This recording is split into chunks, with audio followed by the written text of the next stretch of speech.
guys, magandang umaga po.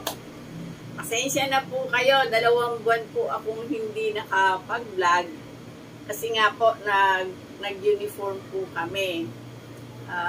Doon sa mga nanonood pa rin ng videos ko, kahit hindi ako nagbablog, salamat po sa inyong lahat. Thank you. Gagawa po ako ng Macarena shorts. Tapos guys, bumili lang ako muna nung mumurahing tela. Ang yardage dito ay 50 pesos. Bumili muna ako ng 1 yarda at kalahati. 2 kulay ito guys. Pero isa lang yung ibablog ko sa inyo para hindi masyadong matagal. Ngayon, yung shorts na ginawa ko, eto, ang ginagawa ko dito guys, sinusukat ko lang yung bewang ko. Kunyari, bewang nyo ay 30. Magpa-plus kayo ng 5 inch. Kaya magiging 35 siya. Ngayon, kung ang balakang nyo naman ay 40, yung dinagdag nyo na 5 inches dito sa bewang, magdadagdag ulit kayo ng 5 inches. Kunin nyo yung mula sa pusod nyo hanggang doon sa gusto nyong baba ng inyong throats. O, ayan guys, sukatin nyo lang siya. Dito na lang kayo magdagdag ng 2 inches para doon sa cut ng back. Ang likod natin at saka yung harap, hindi po pareho. Mas malalim po yung likod kaysa doon sa harap. Ngayon, ito naman po yung pinaka-macarena natin. Yan. Ang ginagawa ko po dito, ayan, hatiin nyo yung shorts, pagdikitin nyo ng ganito, eto guys, tapos, etong pinaka-side nya, itapat nyo rin dito sa side ng shorts na pinagdikit nyo.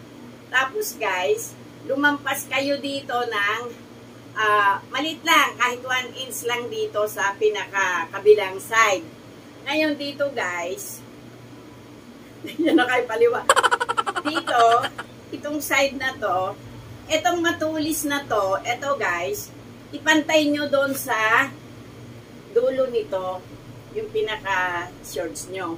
Yung haba naman po, kung ano yung gusto nyo haba ng shorts nyo, yun na lang ang gawin nyo dito. Kung gusto nyo ng 5 lang yung haba dito sa throats, 5 lang. Kung gusto nyo naman ng medyo hanggang tuhod, depende po sa inyo yon. O, ayan. Pagka checkered ang tinatabas nyo, sisiguraduhin nyo po na magkatapat yung inyong guhit. Ayan.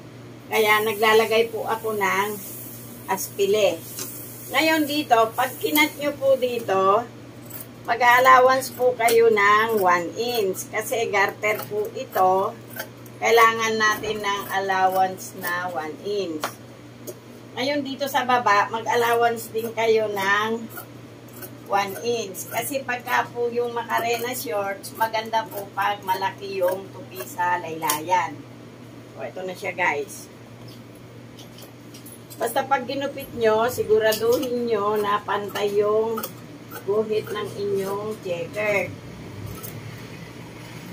Yan. Pagdating dito guys, huwag nyo idiretso doon.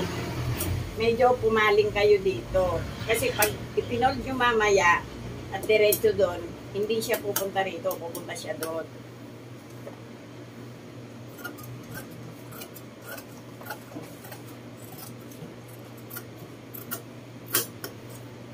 Ito guys, so, pagdating doon, pumunta kayo doon. O, yan, nakuha na natin yung pinaka-shorts. Lalagay po tayo ng aspile. Yan, ang gagawin ko guys, isang double, tapos yung yellow, gagawin kong single para makita nyo yung pagkakaiba ng double sa single. Oh, guys, ito na yung overlap ng shorts natin. Yan. Ngayon, ang pagtahi po nito, ito guys, ito yung pinaka-bewang. Ito po yung nasa itaas.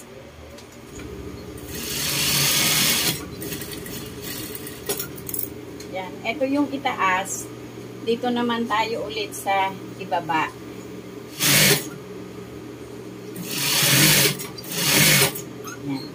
Ngayon, eto, hindi natin ito pinasadahan kanina. Kung mabaliktad nyo na, pwede nyo na po siyang pasadahan.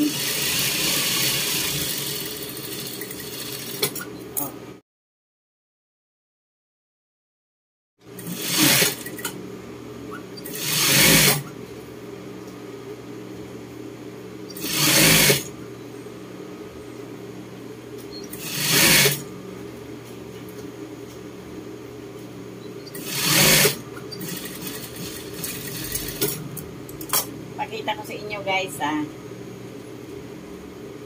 O, yan po pantay. Dito din sa likod.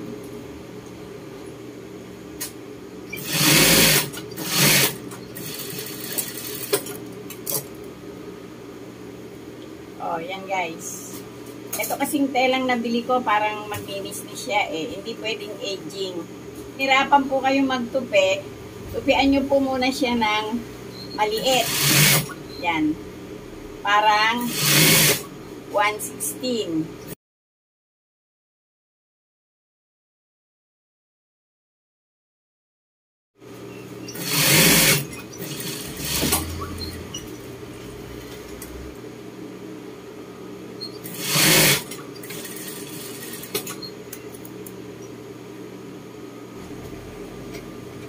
O guys, nabuo na natin yung shorts. Ang pewang niya ay 40. Tapos, meron tayo ditong garter na 20. Kasi guys, yung 40, kalahati ang garter. Ayan, sakto lang siya. Ito yung garter natin na 20 inches na 1 1/4 ang lapad. Ngayon dito, wag na po kayong sumagad doon. Mag-iwan kayo ng 1/4. Depende po sa gusto nyo. Kasi kung idodoble natin to makapal.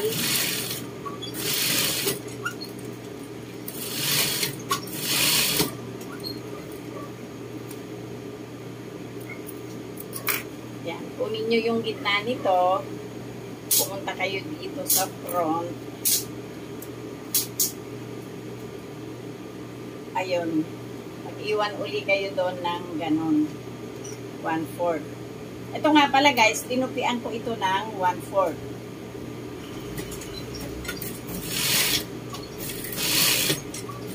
Yan.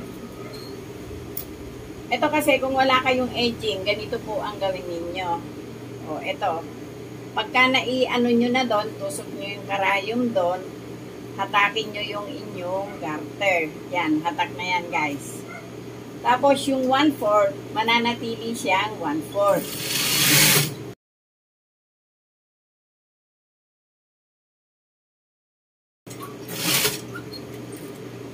Oh, ito na siya guys.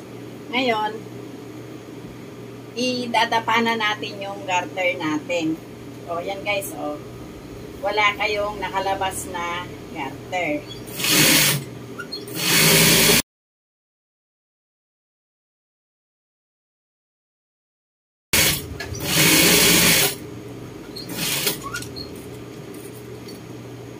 So guys, naikapit na natin yung garter. Ito na yung facing natin.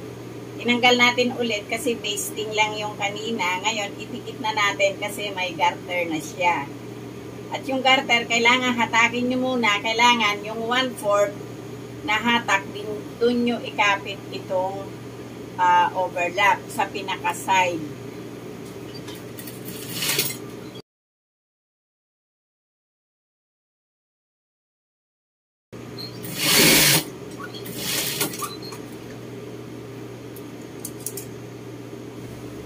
Idapa nyo siya ng 1/4 para matakpan yung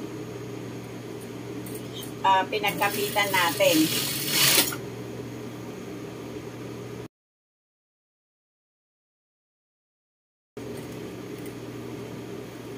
O yan, ito na siya guys. O. Ito na yung overlap natin. Yan. Ngayon, meron ako dito dalawang bias. Ang lapad nito ay 3 inches. Ganito lang po yun. Dito, sa dulong to, ito guys. Ito, iganon nyo na agad. Ipasok nyo siya doon sa wrong side. Tapos, pagdikitin nyo, tahian nyo na siya dito.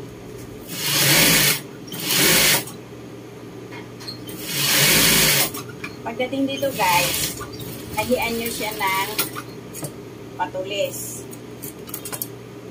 Tapos, itong isa, ganun din. Paling nyo doon sa wrong side. Tahian nyo dito.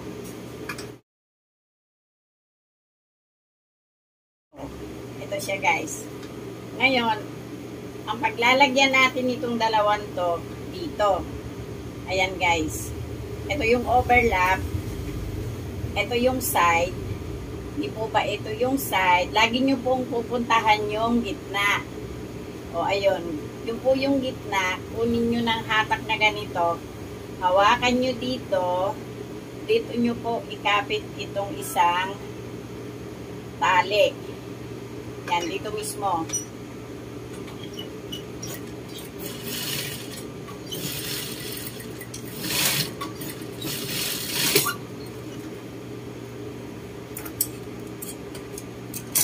O, tapos, ito naman guys, ito yung overlap natin. Dito nyo naman siya ikapit sa ilalim nito. Ayun o. Dapaan nyo nung overlap.